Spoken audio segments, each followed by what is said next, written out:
So good morning everyone. Welcome to One Education Services. I am educator Rashmi Sharma.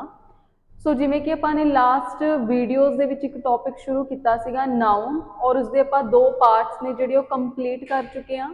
ਸੋ ਅਗਰ ਤੁਸੀਂ ਦੋ parts ਨਹੀਂ ਦੇਖੇ ਤਾਂ ਤੁਸੀਂ ਡਿਸਕ੍ਰਿਪਸ਼ਨ ਦੇ ਵਿੱਚੋਂ ਲਿੰਕ ਲੈ ਕੇ ਦੇਖ ਸਕਦੇ ਹੋ।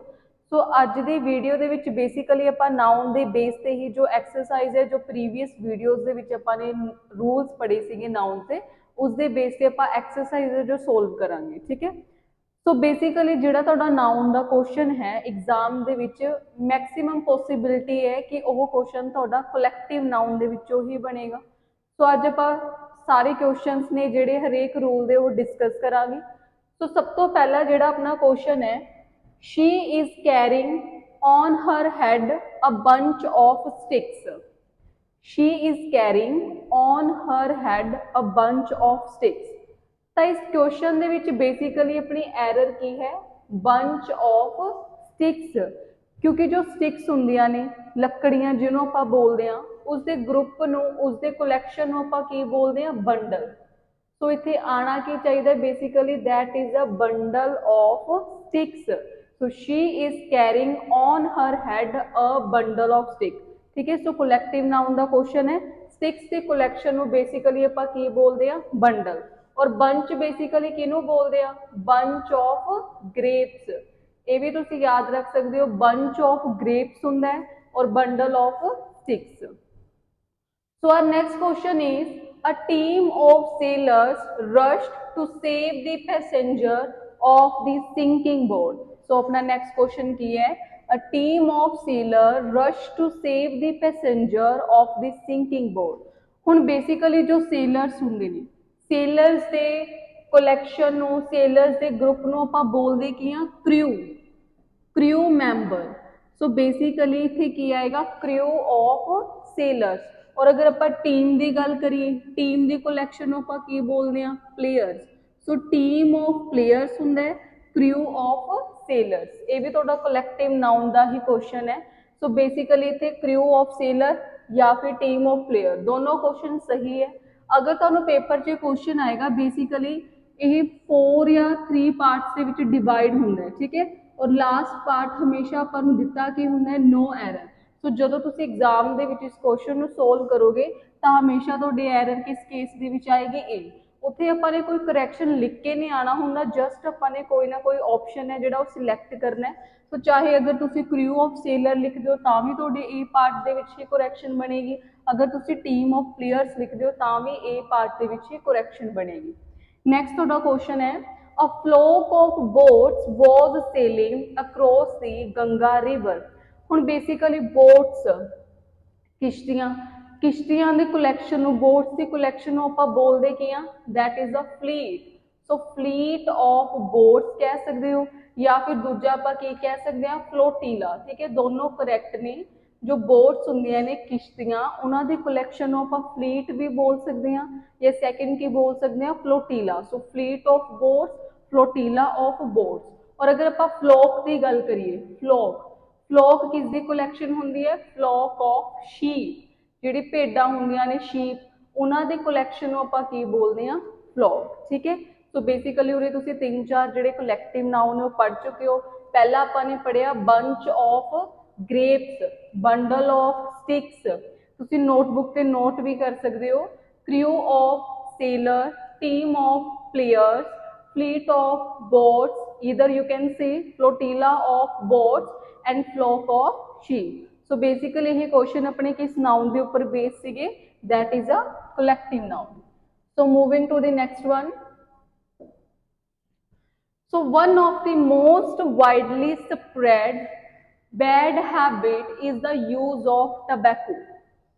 हुण इस क्वेश्चन दे विच तुसीं पार्ट दे विच टिक करना है कि किहड़े पार्ट दे विच अपनी एरर है। हुण सेंटेंस अपना किस तो शुरू हो रहा है, वन ऑफ द। हुण आपां ने रूल च पढ़िया सीगा जदों भी कोई सेंटेंस किस स्ट्रक्चर तो शुरू होगा वन ऑफ द।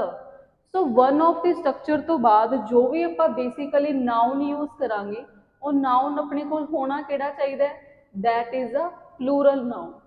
जदों भी कोई सेंटेंस है वो basically one of the, any of the, each of the, इतने कोई भी स्ट्रक्चर गिवन हो सकती है, इस तो शुरू होंगे तो उस तो बाद जो भी अपन नाउन यूज करांगे, नाउन बेसिकली अपने को केड़ा होना चाहिए, प्लूरल नाउन। ठीक है, हुण जिवें अपना सेंटेंस है, one of the most widely spread bad habit is the use of tobacco. सब तो पहले तुसीं फाइंड आउट करोगे कि इस सेंटेंस के विच बेसिकली अपना नाउन कौन है, और नाउन मोस्ट प्रोबेबली आपां केड़ा यूज करांगे, that is a common noun. हुण इस सेंटेंस के विच अपना कॉमन नाउन की है, हैबिट। हुण हैबिट की है, सिंगुलर है, सेंटेंस किस तो शुरू हो रहा है, वन ऑफ दी। तो जो अपना नाउन है हैबिट, ये प्लूरल होना चाहिए। सो हैबिट की जगह पे आपां की लिखांगे, that is a habit. So one of the widely spread bad habits is use of tobacco. So habit की जगह पे की आएगा, हैबिट्स। ठीक है, next one is recently I visited Kashmir and found the sceneries to be marvelous। ये ਤੁਹਾਡਾ question है कि बेसिकली अपने को कुछ पर्टिकुलर नाउन ने जो हमेशा सिंगुलर फॉर्म ਦੇ ਵਿੱਚ एग्जिस्ट ਕਰਦੇ ਨੇ, ਉਹਨਾਂ ਨੂੰ ਆਪਾਂ प्लूरल नहीं बना सकते। आई होप जिवें ਆਪਾਂ ने पढ़िया सीगा, आई होप कि तुसीं पढ़िया होएगा, जिवें ਆਪਾਂ लिखते हैं scenery, scenery, information, information, furniture, machinery, advice. सो बेसिकली ये अपने कुछ पर्टिकुलर नाउन से जिन्हों का आप प्लूरल नहीं बना सकते क्योंकि ऑलरेडी प्लूरल फॉर्म के एग्जिस्ट करते हैं। सो जो अपना क्वेश्चन है, recently I visited Kashmir and found the sceneries to be marvellous. So basically sceneries की जगह पे आप सिंपल नाउन की यूज करांगे, that is a scenery. So किस पार्ट के विच एरर है, B part. Coming to the next question, all the furnitures have been sent to the new house located in the village। तो देखो जिवें मैं नाउन लिखे ऊपर कि फर्नीचर वर्ड हमेशा अपने आप के विच की है, सिंगुलर फॉर्म च एग्जिस्ट करेगा, इसका भी आप प्लूरल नहीं बना सकते। तो इतने बेसिकली फर्नीचर्स की जगह पे आप सिंपल की लिखांगे, that is a furniture. So furniture word अपने को हमेशा की रहेगा, सिंगुलर। ठीक है, और फर्नीचर दे विच बेसिकली टेबल, चेयर, ऑल चीज़ां ने जिहड़ियां अपनियां सारियां कलैक्शन आ जांदियां ने। तो इस दे नाल हमेशा आपां हैल्पिंग वर्ब किहड़ी यूज करांगे, that is a plural.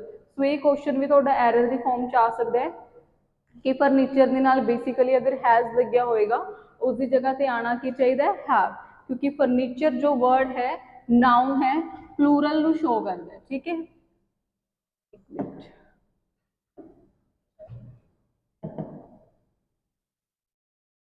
just wait।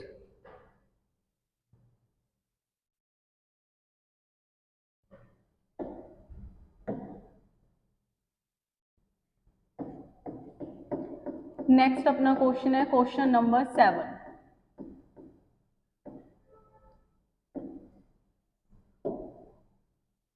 So question number 7 की है, the flock of lions roamed about fearlessly in the jungle.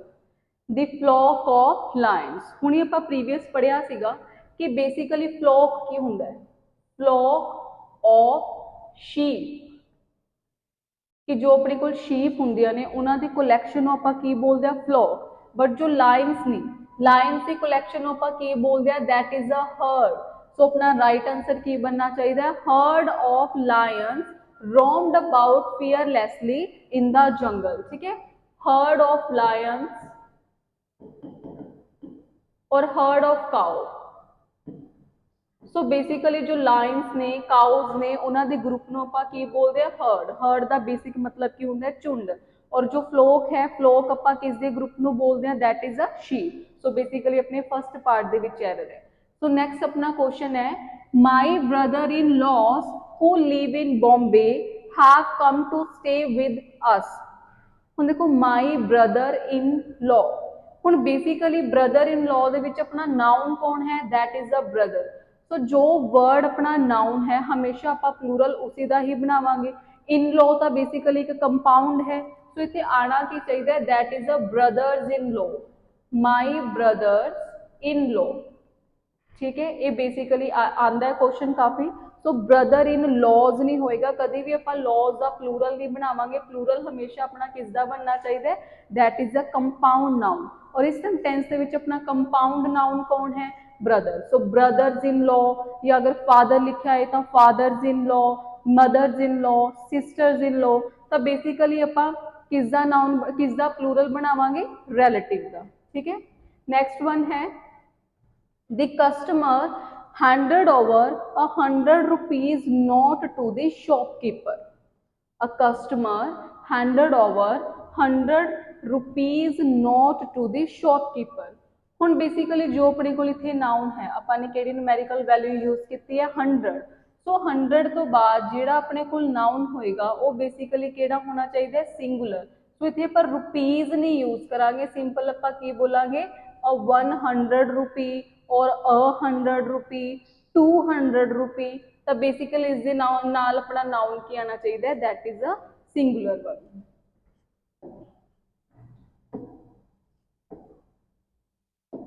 So next question ते मूव करते हैं।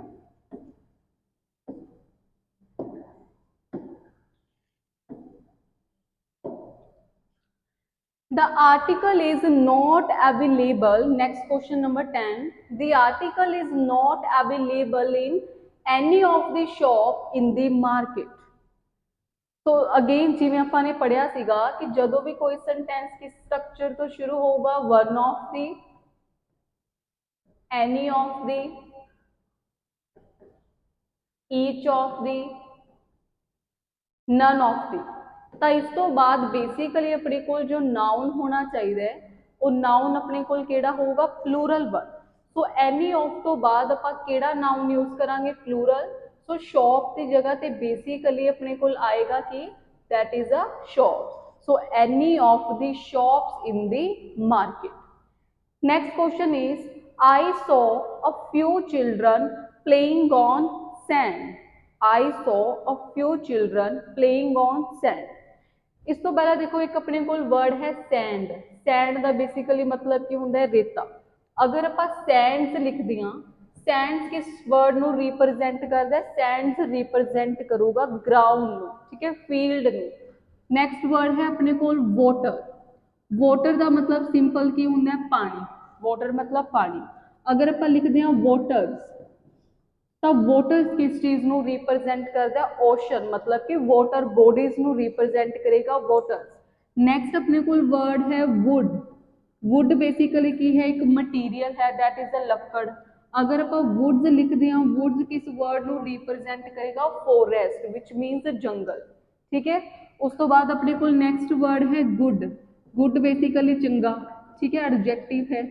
बट अगर आप लिखते हैं गुड्स तो गुड्स किस चीज़ ਨੂੰ रिप्रजेंट करेगा, दैट इज अ थिंग्स, समान जिवें आपां बोल दिंदे हैं। ठीक है, सो इस सेंटेंस दे विच बेसिकली आना की चाहिए, आई saw a few children playing on not sand. आना की चाहिए सैंड्स, क्योंकि चिल्ड्रन की है सैंड्स के उपर, फील्ड या फिर तुसीं कह सकते हो ग्राउंड के उपर खेड रहे हैं। सो इत्थे वर्ड अपना की आएगा, sand. So the next question is they left their luggages at the railway station। they left their luggages at the railway station। तो बेसिकली अपने को कुछ पर्टिकुलर नाउन ने, जिवें मैं तुहानूं पहला भी दस्सिया, सीनरी है, मशीनरी है, furniture, advice, luggage, hair. Basically ये वर्ड्स आप प्लूरल नहीं बना सकते। सो लगेजेस की जगह पे अपने को सिंपल वर्ड आना की चाहिए, that is the luggage. They left their luggage at the railway station। So moving to the next question, that is question number 13। Question number 13 is the wall of this magnificent building is 50 feet high and its painting are very striking। ਹੁਣ ਦੇਖੋ ਇਸ sentence ਦੇ ਵਿੱਚ ਸਭ ਤੋਂ ਪਹਿਲਾਂ ਤੁਸੀਂ खुद ही फाइंड आउट करना है कि बेसिकली नाउन कौन है। इत्थे की लिखा है 50 foot.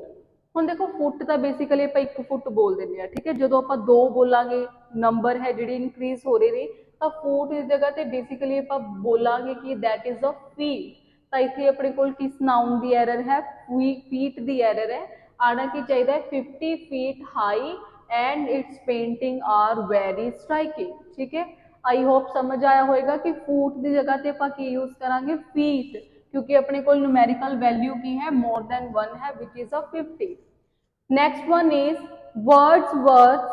Wordsworth's poetry is characterized by the subtle description of the beauty and liveliness of nature।